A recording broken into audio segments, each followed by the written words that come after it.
Seria bom saber se irei para o céu quando morrer?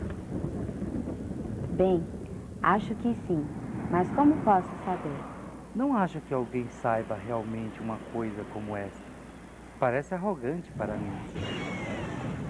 Acho que isto é algo que a gente vai saber quando chegar a hora. Claro, eu penso na vida após a morte. Mas o que posso fazer quanto a isso? Bem, seja uma pessoa boa. Tente agir mais para o bem do que para o mal. Vida após a morte? Espero que haja mais do que apenas o que sabemos até aqui. Mas dá medo pensar nisso. Todos os caminhos levam para o céu, não é? Creio que todas as pessoas têm medo de morrer.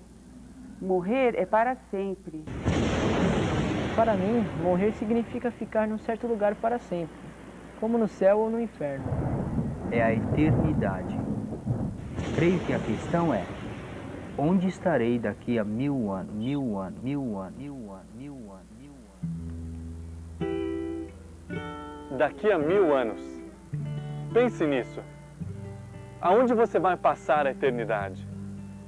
Eu gostaria que você pensasse a respeito disso nos próximos minutos. Parece tolice? De forma nenhuma.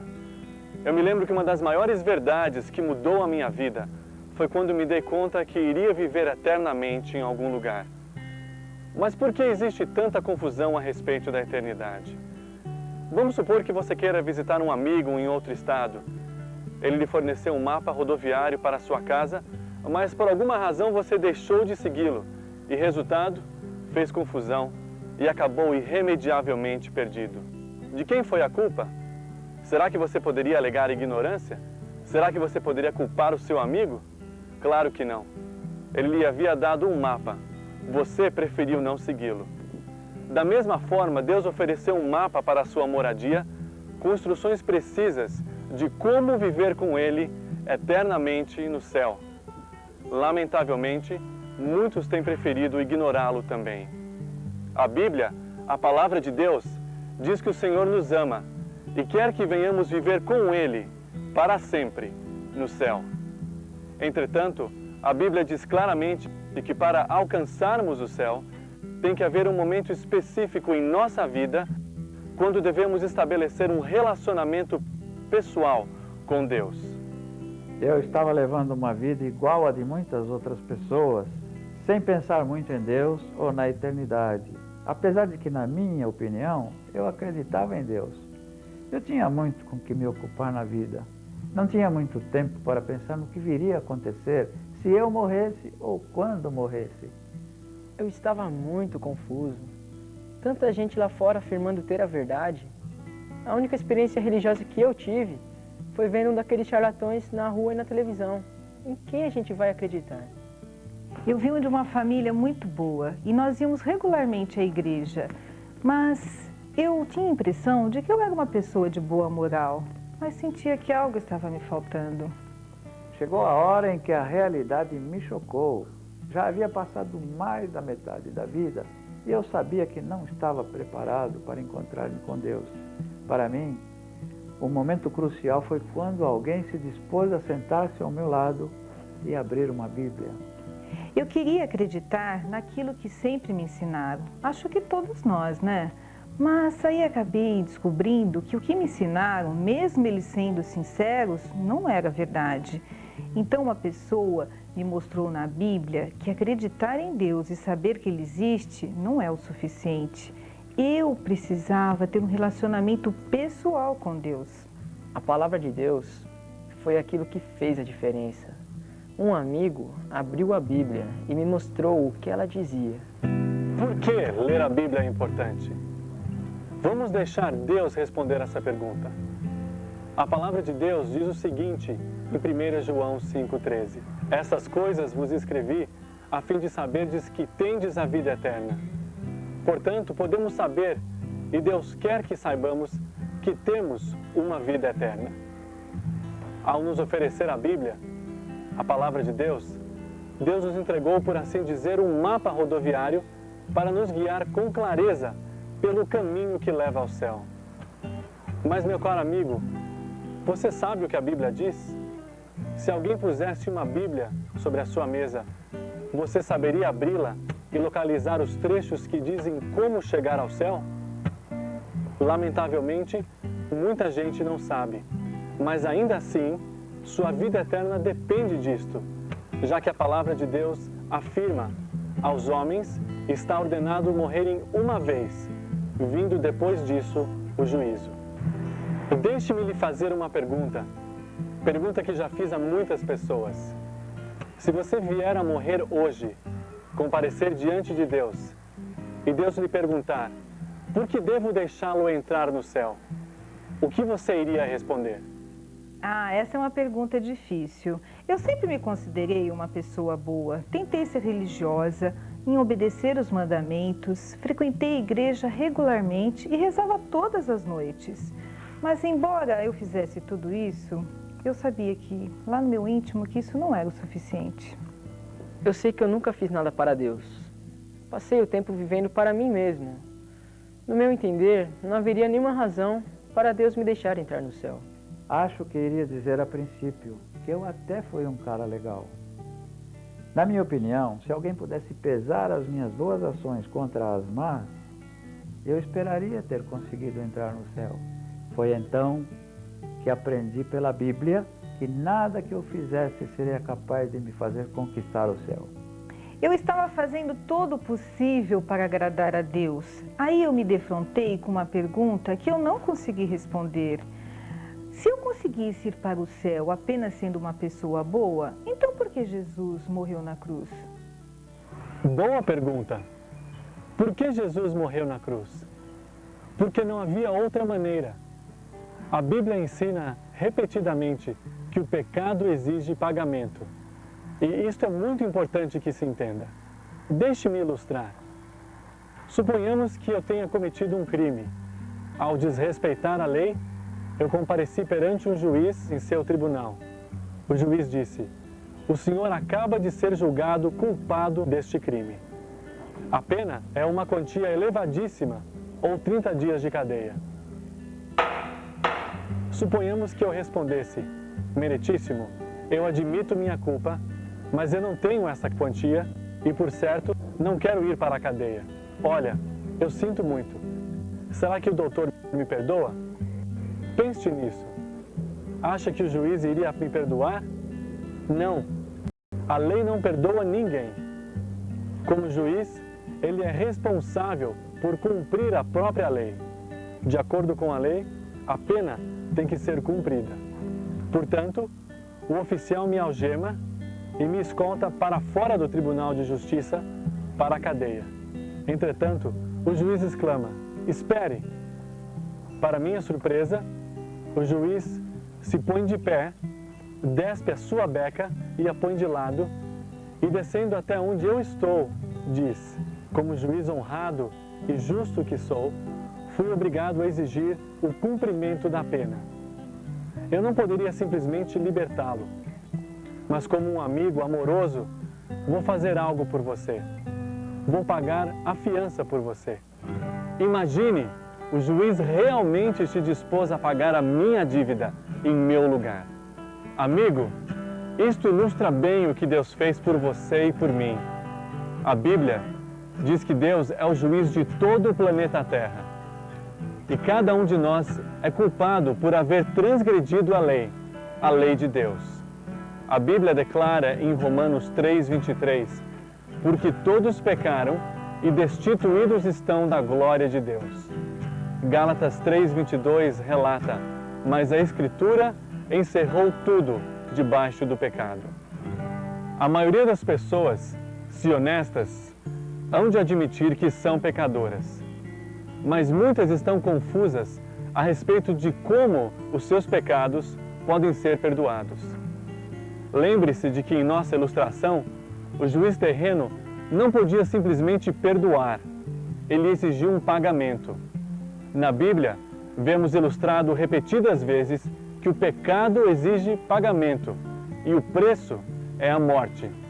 Romanos 6:23 diz: o salário do pecado é a morte. Na Bíblia, morte significa separação.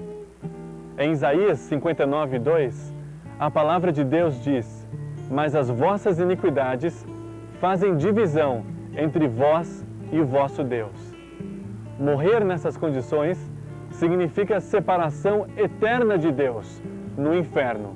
Em Apocalipse 20:15, lemos: "E aquele que não foi achado escrito no livro da vida foi lançado no lago de fogo." A boa nova é que assim como o juiz na terra se levantou, pôs de lado a sua beca, veio até onde eu estava e pagou por mim a pena, Deus, na pessoa de Jesus Cristo, levantou-se do seu trono celestial e pôs de lado o seu manto de glória. Veio até onde eu me encontrava, na terra, e aqui viveu uma vida sem pecado. Ele então pagou integralmente o valor da pena pelos meus pecados e pelos seus. Como? Derramando seu sangue e morrendo na cruz por mim e por você. Mas Deus prova o seu amor para conosco em que Cristo morreu por nós, sendo nós ainda pecadores. Romanos 5:8. Então, ele foi sepultado e ressurgiu novamente no terceiro dia. Deus provou que tinha poder para fazer o que prometeu. Este é o Evangelho. Cristo morreu pelos seus pecados. Mas para você ser salvo, é necessário que haja um momento na sua vida quando você recebe pessoalmente o Senhor Jesus Cristo como o seu Salvador. Ao fazê-lo, você aceita o pagamento que Cristo fez pelos seus pecados. Esta é a única forma de pagamento em todo o universo que pode lavar os seus pecados. Eu percebi que a sua morte na cruz foi a solução, mas apenas acreditar que ele existiu não bastava. Eu tinha de recebê-lo como meu Salvador. A decisão agora era minha. Quando uma pessoa, lendo as Escrituras, me ajudou a entender que a vida eterna não era algo que eu pudesse merecer através da igreja, mas sim um presente, e um presente devido ao pagamento que o Senhor Jesus fez na cruz pelos meus pecados. É como se uma luz iluminasse meu coração, encheu de minha alegria e um peso saísse dos meus ombros. Olhe, simplesmente fez sentido. Se eu pudesse purificar minha própria vida a fim de ir para o céu, por que então Jesus teve que morrer? Jesus Cristo havia comprado a minha salvação com seu próprio sangue e me oferecia de graça a vida eterna. A escolha estava bem clara. Eu poderia facilmente conduzir a minha vida a caminho da morte e do inferno, ou confiar que Jesus Cristo faria por mim o que prometeu. Decidi então convidá-lo a ser o meu Salvador pessoal. Eu tomei uma decisão. Decidi confiar nas Escrituras e pedi a Cristo que me salvasse. Quando eu ouvi o Evangelho de Jesus Cristo, eu logo soube que era Ele que eu queria. E eu, como muita gente, eu sempre acreditei em Deus, mas eu nunca havia recebido o Filho de Deus como meu Salvador pessoal. Então eu convidei o Senhor Jesus para entrar na minha vida, no meu coração, e Ele me salvou e mudou toda a minha maneira de ser. Deixei para lá meu orgulho e confessei minha culpa. Ele me concedeu vida eterna. É uma grande troca. Olha, eu bem que gostaria de ter conhecido o Senhor Jesus e recebido Ele antes. Você acaba de ouvir o testemunho de 3 entre milhões de pessoas que, através dos séculos, receberam um presente da vida eterna através de Jesus Cristo. Você também pode recebê-lo agora mesmo, mas lembre-se, receber essa dádiva não é apenas pedir a Deus que perdoe os seus pecados. É aceitar o sacrifício de Jesus como pagamento pelos seus pecados. Não é uma ação, é receber aquilo que Jesus já fez. Não é uma religião, é um relacionamento pessoal com Cristo, envolvendo 3 passos. Primeiro, admita que você não pode viver uma vida pura e nem pagar por seus próprios pecados. Isso é arrependimento, uma mudança de atitude. Segundo, baseie sua decisão com fé no fato que Jesus derramou seu próprio sangue e morreu na cruz pelos pecados que você cometeu e que ressurgiu vitoriosamente da sepultura. Terceiro, clame por Cristo e peça que Ele lhe dê a graça da vida eterna, pois a palavra de Deus, em Romanos 10:13, promete: por todo aquele que invocar o nome do Senhor será salvo. Portanto, prezado amigo, se você sinceramente sente a necessidade de receber Jesus Cristo como seu Salvador, e Deus está falando ao seu coração, convidando-lhe a fazer isto agora mesmo, faça essa oração junto comigo, para aceitar Jesus Cristo como seu Salvador e ter certeza de um lugar no céu. Senhor Jesus, admito que sou pecador e não posso salvar a mim mesmo. Acredito que o Senhor morreu na cruz para pagar a pena dos meus pecados e que o Senhor ressurgiu da morte e é um Cristo vivo. Neste momento, eu clamo ao Senhor, pois quero recebê-lo como meu Salvador pessoal. Muito obrigado por ter morrido por mim e por ter me dado a vida eterna agora, como foi prometido na Bíblia. Amém. Caro amigo, se você entendeu e creu nessas importantes verdades bíblicas, e se você pronunciou esta oração com sinceridade hoje comigo, a palavra de Deus diz que você tem a vida eterna. Não se baseie nos seus sentimentos, mas tenha fé nas promessas de Deus. Nossa fé é baseada na palavra de Deus. Confiamos na palavra de Deus. Em João 5:24, Jesus afirmou: na verdade vos digo que quem ouve a minha palavra e crê naquele que me enviou, tem a vida eterna, e não entrará em condenação, mas passou da morte para a vida. Lembre-se que como Cristo morreu na cruz por você só uma vez, você só tem que aceitá-lo uma vez.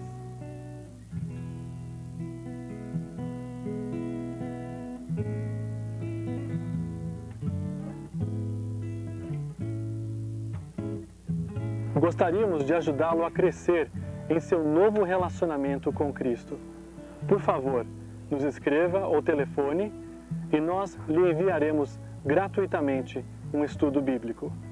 Que Deus o abençoe.